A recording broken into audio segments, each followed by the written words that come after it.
देख रहे हैं अवाम के उठाए गए सवालात, हालत आसरा पर तबसरों, तज्जियों, खबरों पर मुहित प्रोग्राम न्यूज लाइन रिदा सैफी के साथ।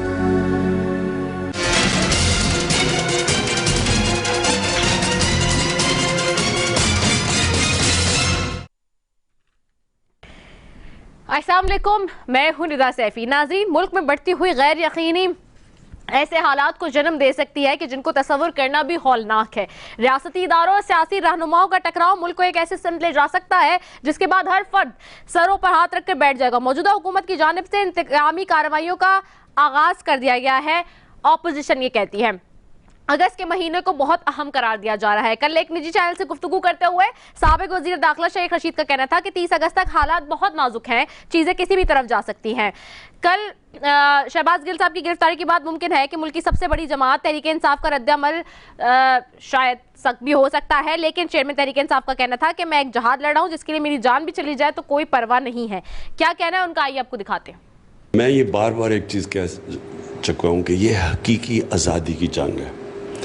अरेस्ट होना तो छोटी सी चीज़ है। मैंने जब फैसला किया था कि इस हकीकी आज़ादी की जंग मैं लड़ूंगा, जहाद इसे कहता हूँ, मैंने ये फैसला किया था कि अपनी जान भी कुर्बान करनी पड़े ना तो मैं इसके लिए करूँगा, क्योंकि मैं गुलाम नहीं रह सकता। अब सवाल ये है कि क्या साबिक वज़ीर आज़म इमरान खान जिस जहाद की बात कर रहे हैं उसकी सियासी एतबार से शिद्दत कितनी हो गई। आज साबिक वज़ीर आज़म इमरान खान ने खिताब किया जिसमें उन्होंने कहा कि कैंपेन की जा रही है हमें फौज से लड़वाने की, हम नहीं कर रहे फौज के खिलाफ कोई भी ऐसी बात, लेकिन ये कैंपेन हमारे खिलाफ हमारे जो लोग हैं हमारे सामने की हुकूमत की जमातें खास तौर पे जिसके ऊपर वो बार बार इल्जामात लगा रहे कह रहे हैं कि वो करवा रही है ये कैंपेन्स। क्या कहना है उनका, आइए आपको दिखाते हैं। ये अब वो मरहला है। अब ये क्या कोशिश कर रहे हैं, पहले तो ये जो सारा पूरी कैंपेन की हुई है कि किसी तरह हमारी और फौज के बीच में हमारी लड़ाई शुरू हो जाए। दूसरी चीज कि इन्होंने अब पूरा प्लान बनाया हुआ है कि हमें पार्टी को तोड़ने का। अब सवाल ये है कि इस किस्म की कोशिश कौन कर रहा है, इसका अंजाम क्या निकलेगा। दूसरी जानिब इन हालात के बावजूद हुकूमत के रहनुमाओं की बयानबाजी अफसोसनाक और जल्दी में मजीद तेल डालने के मुतरादिफ है। कोई नहीं सीखा अपनी जो माजी के हालात हैं उनसे, कोई नहीं सीखा। जैसे कि मैं आज से 5 साल पहले का अपना एक तज्जिया एक निजी चैनल पे देख रही थी, कल भी निकालकर मैं यही कह रही थी कि कोई भी नहीं सीखा। जो बातें मैंने 5 साल पहले कही थी वही दोबारा मुझे कहनी पड़ रही है कि माजी से सबक सीखते काश, लेकिन नहीं सीख पा रहे हम। कल वफाकी वजीर इत्तलात और अनस अल्लाह साहब ने जो प्रेस कॉन्फ्रेंस करते हुए कहा कि हम चाहते तो शहबाज गिल की गाड़ी से 20 किलो चर्स भी बरामद कर सकते थे। क्या कहना था उनका, आइए देखते हैं।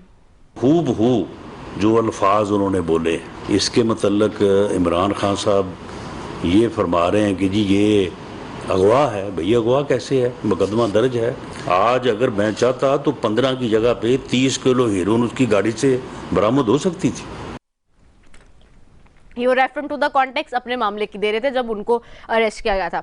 अब सवाल ये कि मौजूदा हुकूमत की जो इस वक्त ये पोजीशन है वो सियासी कशीदगी को कौन सा रंग देगी। और साथ साथ ये बात भी अहम है कि तहरीक इंसाफ और के हवाले से जो ये मामलात चल रहे हैं वो बैसाखियों पर किस तरह से अब ये जो मईशत है मुल्क की उसको फिर क्या पस्ती में धकेल देगी। क्या मुल्क इस वक्त इन सब चीज़ों का मुतहम्मिल है भी या नहीं। दूसरी जानिब तहरीक इंसाफ ने ममनुआ फंडिंग केस का फैसला अदालत में चैलेंज कर दिया। तहरीक इंसाफ ने अपनी दरख्वास्त में इलेक्शन कमीशन की कार्रवाई गैर कानूनी करार देने और ममनुआ फंडिंग केस में शो कॉज नोटिस भी कलम करार देने की सदा की। अब सवाल है कि अगर तहरीक इंसाफ ने जल्द से इलेक्शन कमीशन का फैसला कदम करवा दिया तो मुल्क में जारी अफरा तफरी क्या धीमी पड़ सकती है।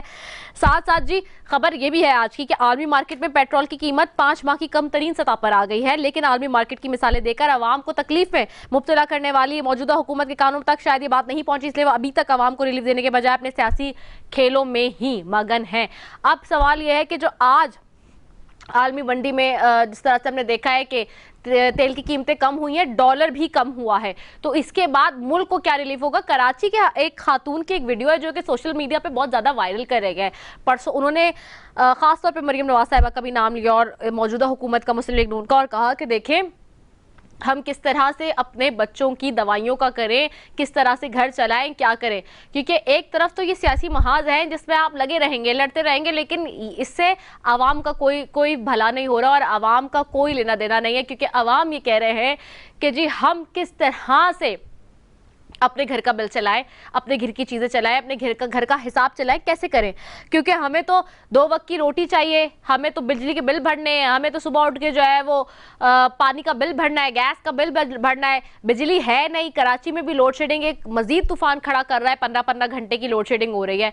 तो ये जो गवर्नेंस के मामलात हैं, ये जो मजीद महंगाई के हवाले से लोग हुकूमत से कह रहे हैं, हुकूमत की तरफ देख रहे हैं कि कोई रिलीफ मिले, इस सब में क्या होगा, इस सब पे बात करेंगे जी।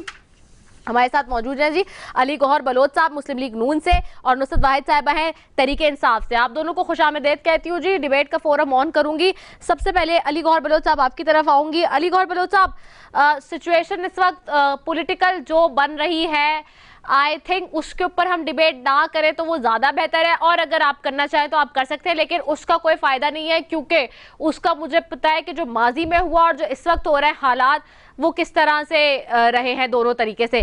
लेकिन इस बात पे ज़्यादा मेरे ख्याल से हमें फोकस करना चाहिए इस वक्त कि जो पेट्रोलियम प्राइसेस गिर रहे हैं, जो आवाम आप लोगों की तरफ एक रिलीफ के लिए देख रही है सूरत हाल, वो रिलीफ आवाम को कब मिलेगा जो वो पूछ रहे हैं। और एक वीडियो जो वायरल हुई है कराची से, एक खातून की बड़ी दर्दनाक भरी, जिसमें वो बता रही हैं कि उनके पास पैसे तक नहीं है अपने बच्चों की दवाइयों के।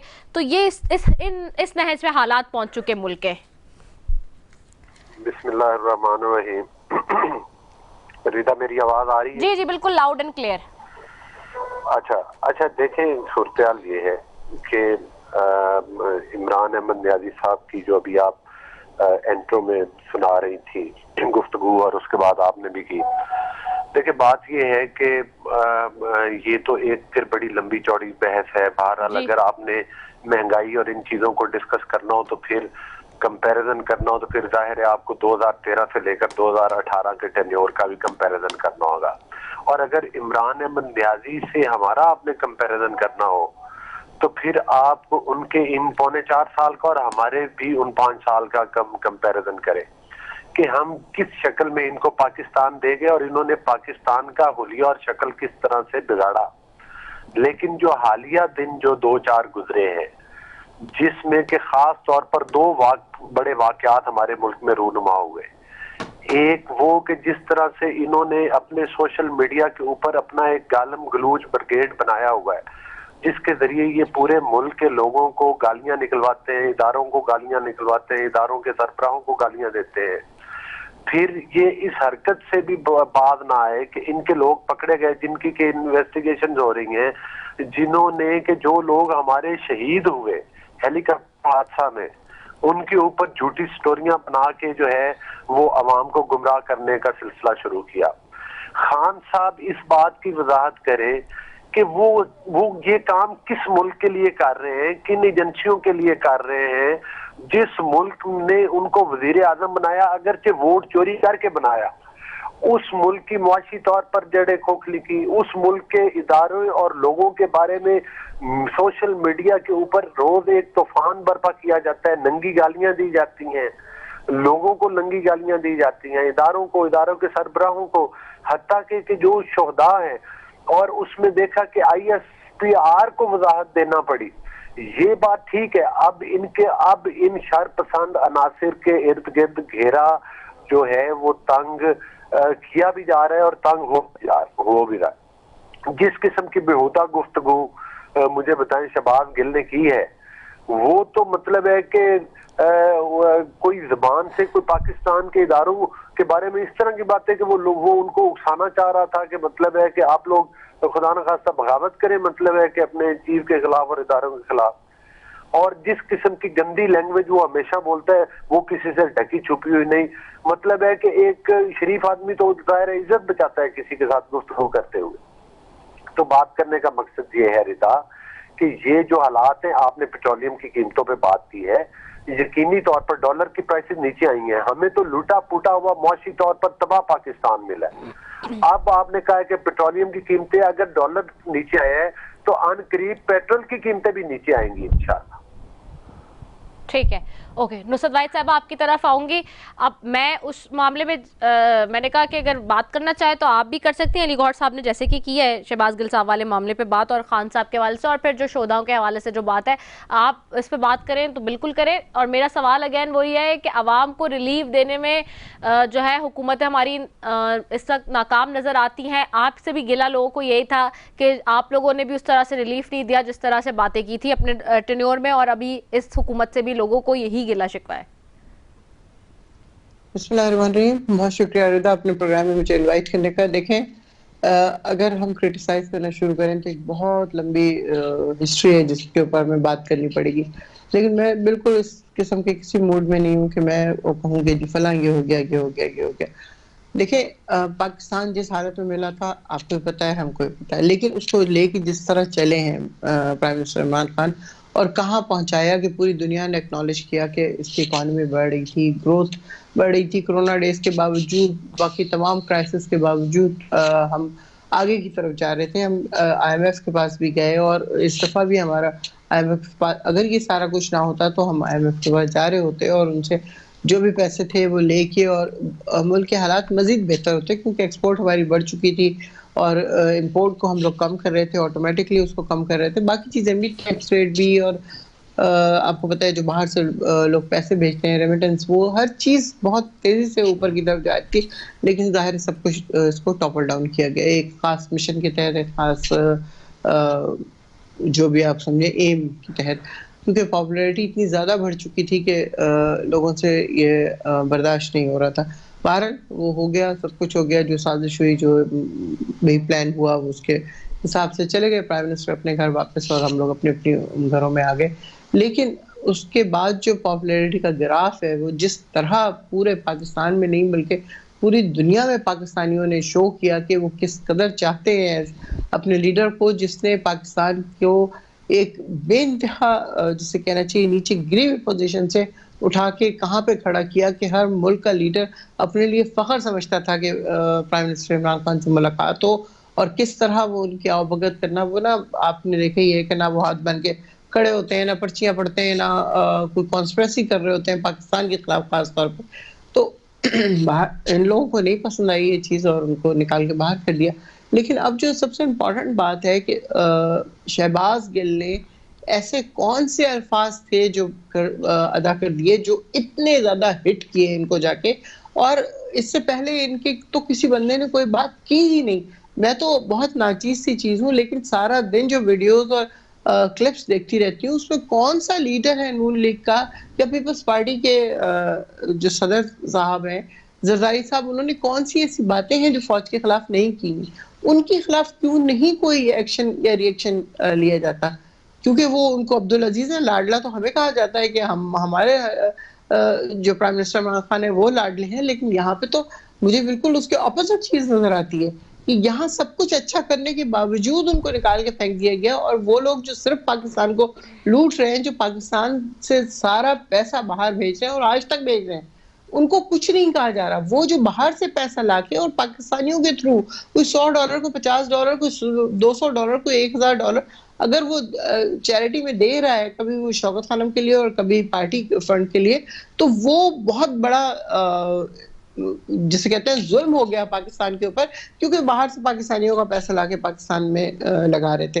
लेकिन यहाँ से जो पैसा ले जाके पाकिस्तान को कंगाल कर दिया, बिल्कुल खाली कर दिया, वो बिल्कुल ठीक है और बिल्कुल ठीक रहेगा हमेशा। क्योंकि अब मसला ये है कि आज की दुनिया में ना किसी को सच्चा आदमी पसंद आता है, ना किसी को ऑनेस्ट आदमी पसंद आता है, ना किसी को ऐसा आदमी जो कि अंदर से झूठा हो ऊपर से वो डायलॉग्स बोल रहा हो, तो वो बिल्कुल ठीक है।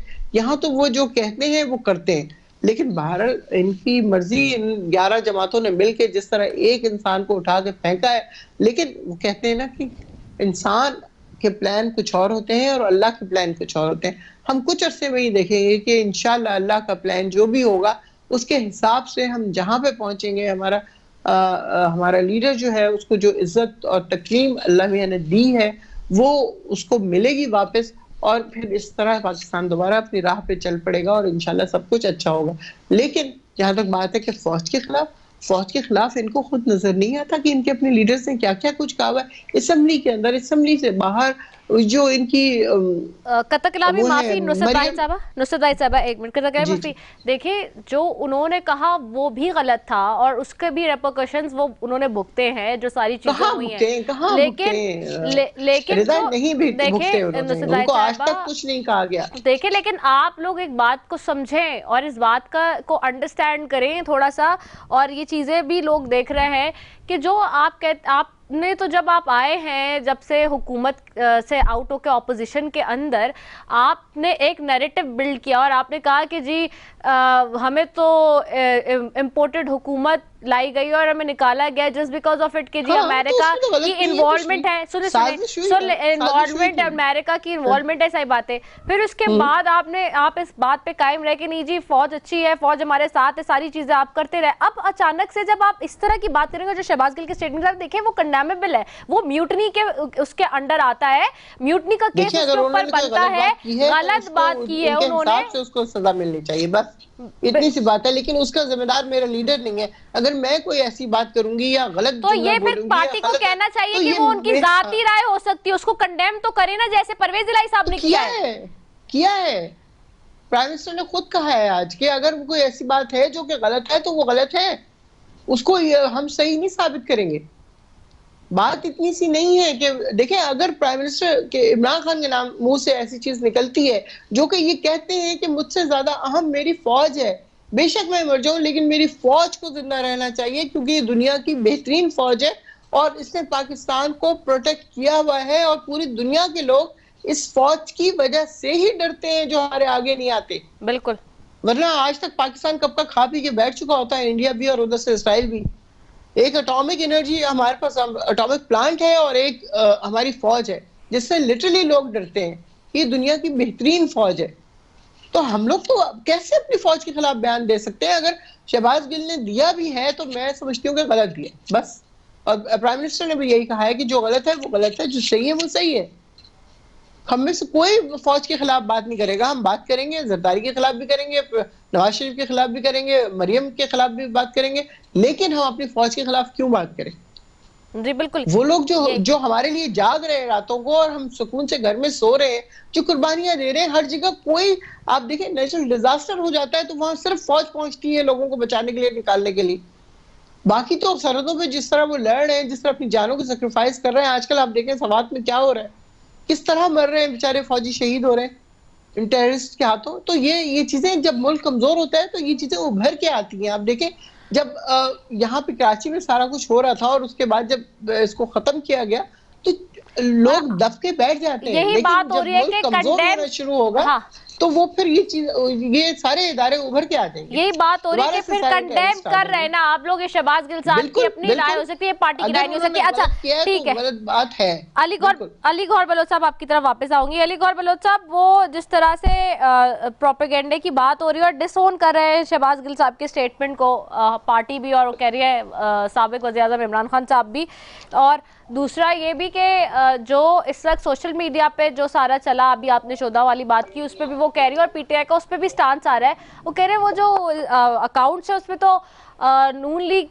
की इन्वॉल्वमेंट शामिल है, मरियम नवाज साहिबा उनको फॉलो बैक करी उन अकाउंट्स को, और वो आलिया साहिबा भी कल एक बैठ के प्रेस कॉन्फ्रेंस करी थी और एक चैनल पे भी कह रही थी। तो ये आपस में एक दूसरे पे एलिगेशंस की ट्रांसपेरेंसी को कौन वो निकालेगा और करेगा कि आखिरकार कर कौन रहा है सब कुछ? देखिए बात ये है रिदा, मतलब है कि नुसरत साहिबा जो है, मैं इनका मतलब बड़ी रिस्पेक्ट करता हूँ और यकीनी तौर पर ये इंतहाई रिस्पेक्टेबल हमारी कोलीग है। लेकिन सूरत-ए-हाल ये है कि अभी जब आपने पहले बात की तो पहले इन्होंने कहा कि शहबाज गिल ने कौन सी ऐसी बात कर दी है, फिर जब आपने उस बात की इनको मजबूर किया कि मजम्मत करें तो फिर इनका मजम्मती बयान आया। मजबूर नहीं किया। एक तरफ इनके लीडर हैं इमरान अहमद न्याजी साहब, उनकी तरफ से कोई इस किस्म का बयान नहीं आया।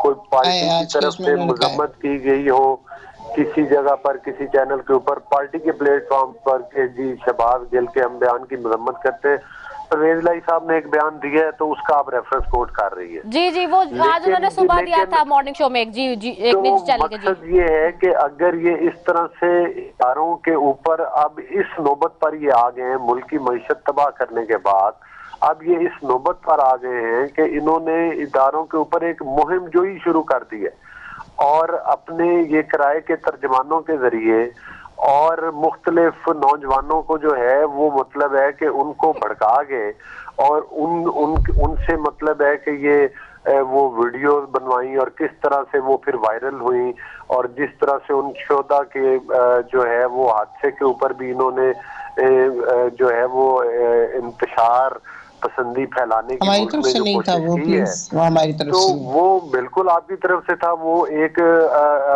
बंदे का तो टीवी पर मुजम्मती बयान भी चलता एक बच्चा रहा है सामने, लेकिन वो उसको हम लोगों ने नहीं कहा था। मतलब देखिए मैं बात कर रहा हूँ नुसरत साहबा, मुझे जरा बात करने दें, आप अपनी बारी पे अपना मौकफ दीजिएगा।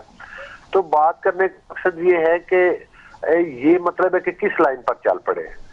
अभी आपके प्रोग्राम में 2 सेकंड के अंदर नुसरत साहबा ने अपना बयान बिल्कुल तब्दील किया कि पहले और किया, जब आपने आगे से मजम्मत की तो फिर इन्होंने कहा कि हाँ हम भी उसकी मजम्मत करते हैं। इनके पार्टी के किसी बंदे की तरफ से मजम्मत नहीं आई।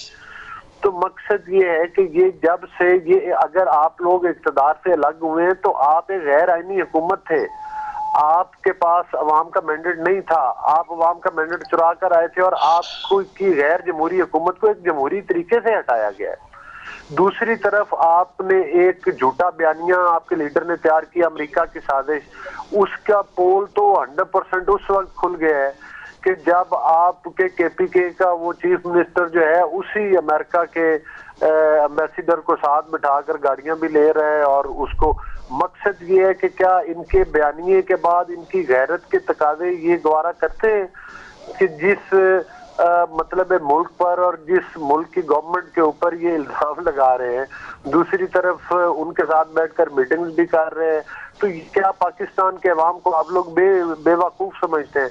हाँ, वक्ती तौर पर पाकिस्तान की कौम को चंद नौजवानों के जत्थों को गुमराह करके उनको भड़का देना, तो इसका तो बड़ी वाज़ेह बात है कि देखें किसी जगह पर कोई अगर नेक महफिल हो रही हो तो आपको कम लोग नजर आते हैं, कहीं तमाशा लगा दें वहां पर ज्यादा लोग खड़े हो जाते हैं।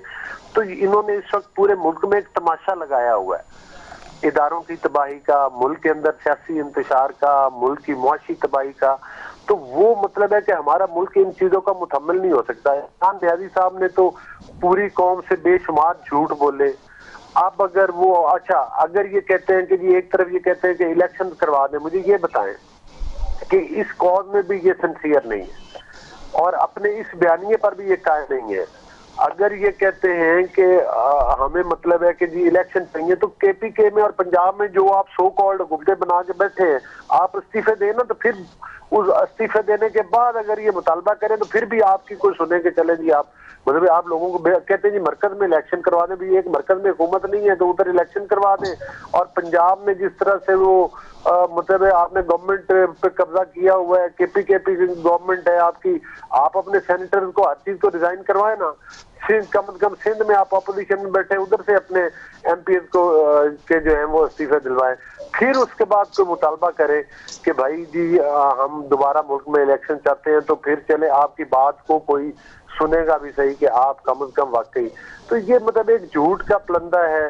खान साहब ने तो कहा था कि मैं आऊंगा तो आईएमएफ के पास नहीं जाऊंगा, पाकिस्तान की तारीख के सबसे बड़े कर्जे लिए और उन कर्जों का नतीजा ये निकला कि आज तक कोई चीज कहीं पर नजर आई है कि उन कर्जों के नतीजों में मतलब है कि कोई मुल्क का इंफ्रास्ट्रक्चर बेहतर हुआ हो, कहीं कोई आपने कोई सी पैक जैसा प्रोजेक्ट लाए हो। तो नून लीग ने तो सी पैक का प्रोजेक्ट लेकर आए, लोड शेडिंग का उस वक्त खात्मा किया, आपने दोबारा वही लोड शेडिंग पाकिस्तान के अवाम के गले में डाल दी। ये आपकी कारकर्दगी है, ये आपकी सूरत हाल है। महंगाई जो उस वक्त हम 4% पे छोड़कर गए थे, आप किधर ले गए?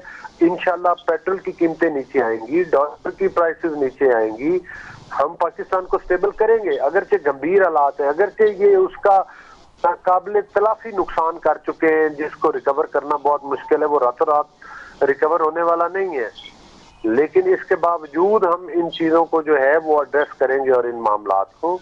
तो ये मतलब है कि ये सूरत हाल है। इसमें मैं तो ये समझता हूँ कि इन लोगों के खिलाफ जो लोग भी पाकिस्तान में इंतशार फैला रहे हैं, अभी देख ले इनकी चोरियां पकड़ी गई हैं, कहां कहां से अरबों के फंड आए दुनिया के। मतलब है कि जिसको ये ममनुआ फंडिंग बोलते हैं, एक्चुअली तो वो फॉरेन फंडिंग यही है ना, कि आपको जिसका कानून इजाजत नहीं देता, आपने बाहर के ममालिक से वो पैसा मंगवाया। अभी तो उस पर देखें, इलेक्शन कमीशन का काम तो ये है ना कि उसने बता दिया कि ये आपके खुफिया अकाउंट, इन्हीं के दौरे हुकूमत में स्टेट बैंक ऑफ पाकिस्तान ने इनके खुफिया अकाउंट बताए कि भाई इतने अकाउंट खुफिया। ये लोगों को कहते थे कि चपड़ासियों के अकाउंट में, आज इनके चपड़ासियों के अकाउंट में, वो मोहम्मद रफीक एक चपड़ासी है, उसके अकाउंट से इमरान अहमद न्याजी साहब के साइनों के साथ जो है और बयान हल्फी के साथ मतलब उनके अकाउंट्स खुले हुए।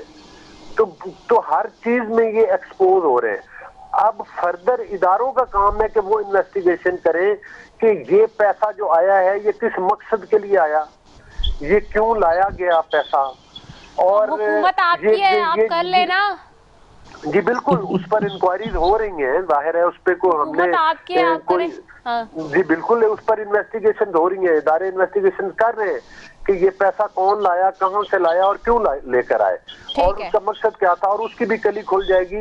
ये तमाम वो ये वही पैसा था जिसमें पाकिस्तान से इंतशार फैलाया गया, ये वही पैसा था जिसके जरिए सोशल मीडिया के जरिए इदारों के ऊपर गालम गलूच ब्रिगेड बनाए गए और फिर इदारों के खिलाफ जबानें बोली गई। अब मकसद ये है कि ये एक्सपोज होते जा रहे हैं, ये एक्सपोज होते जा रहे हैं जो जो कुछ इन्होंने किया है, जिस किस्म की इन्होंने मतलब घिनौने जुर्म किए हैं, किस तरह से ये बाहर के फंड के जरिए, खुफिया फंड के जरिए मतलब है कि लोगों को, जत्थों को इकट्ठा करके और मुल्क में इंतशार जो है वो फैलाया गया।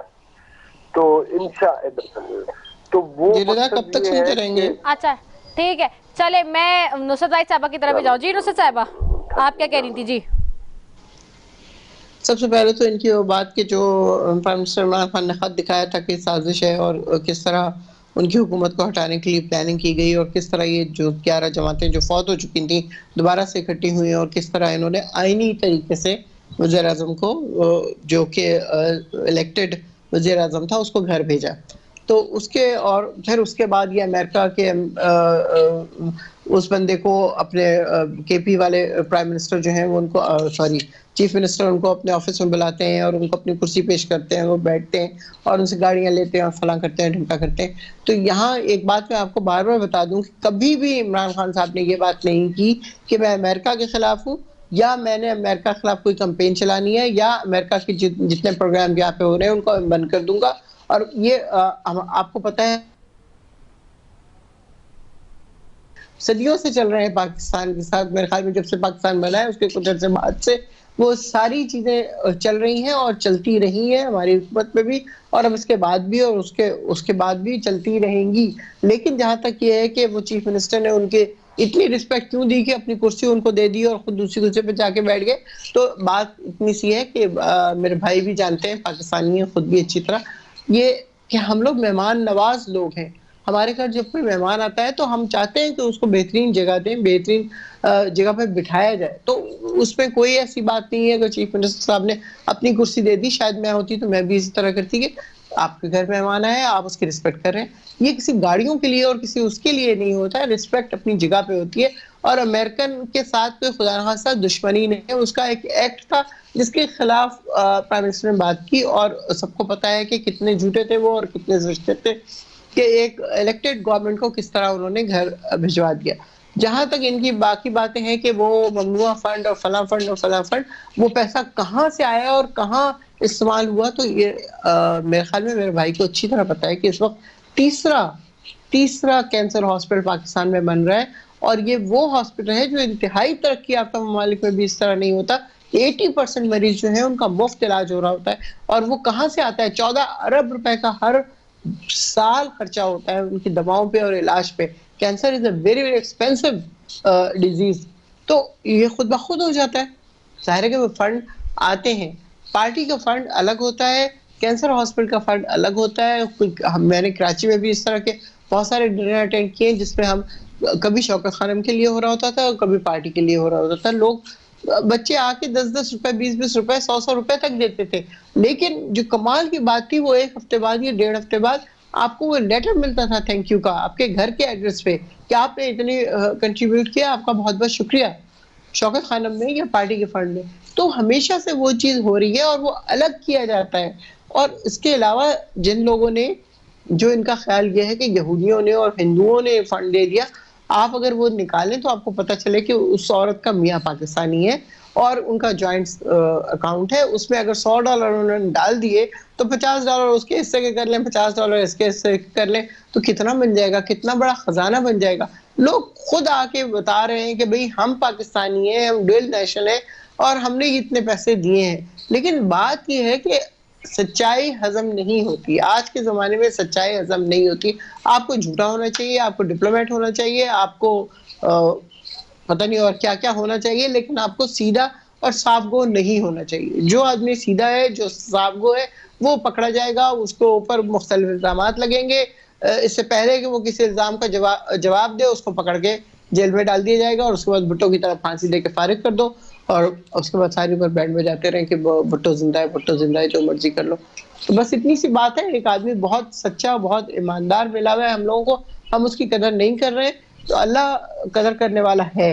अल्लाह जानता है उसकी नीयत को और अल्लाह जानता है उसके एम और मिशन को। जिस तरह वो इस्लाम को लेके चले, जिस तरह उन्होंने इस्लाम का बोलबाला किया, आप देखें कि कार्टूनिस्ट मुल्क ने उनसे सॉरी किया। पाकिस्तान 15 मार्च दिन मनाया जाएगा इस्लाम फोबिया के हिसाब से और उसके अलावा और कितनी चीज़ें ऐसी जो पहली दफ़ा यूएन में उन्होंने बाकायदगी से अल्लाह का नाम से शुरू की अपने स्पीच।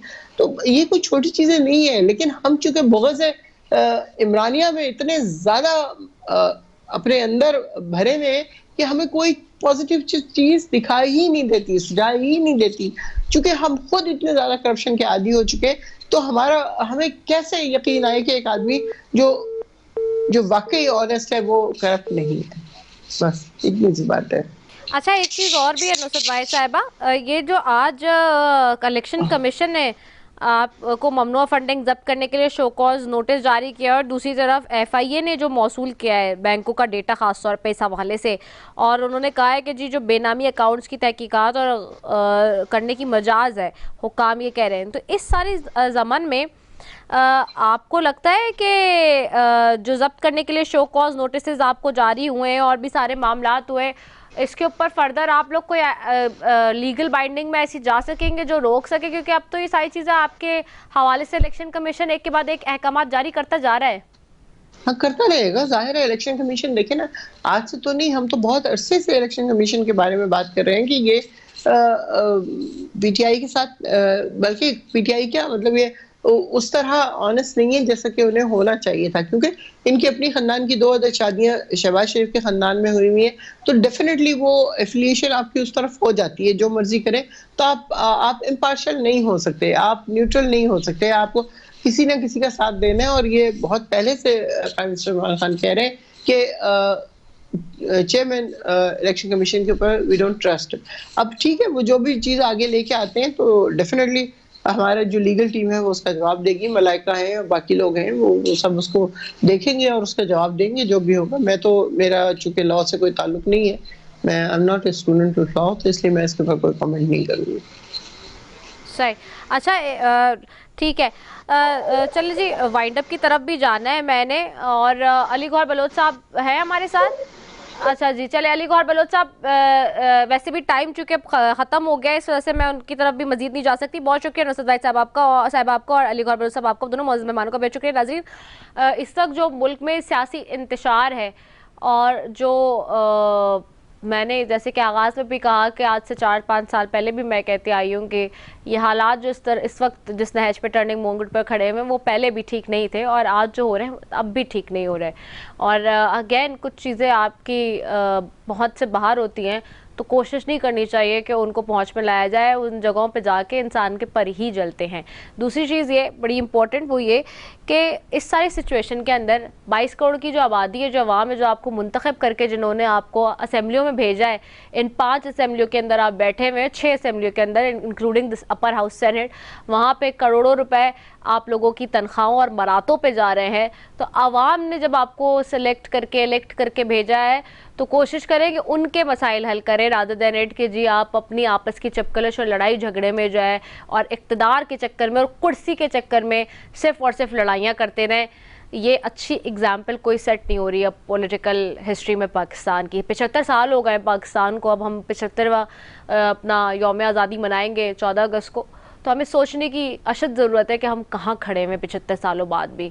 बहुत डिस्टर्बिंग हालात हैं ओवरऑल, और गवर्नेंस के पॉइंट ऑफ व्यू से मुल्क की इस वक्त सूरत हाल अच्छी नहीं है। इस पर कल प्रोग्राम भी एक इंशाल्लाह और नेक्स्ट वीक में आपको दिखाएंगे कराची के हवाले से भी। तो मेरे ख्याल से काम पे ज़्यादा तवज्जो देनी चाहिए हमारे सियासी रहनुमाओं को, रादर देन इट के साजिश और उल्टे सीधे इंतशार में फैलें। इसी के साथ जी अपनी मेज़बान रिदा सैफ़ी को दीजिए इजाज़त। पाकिस्तान जिंदाबाद।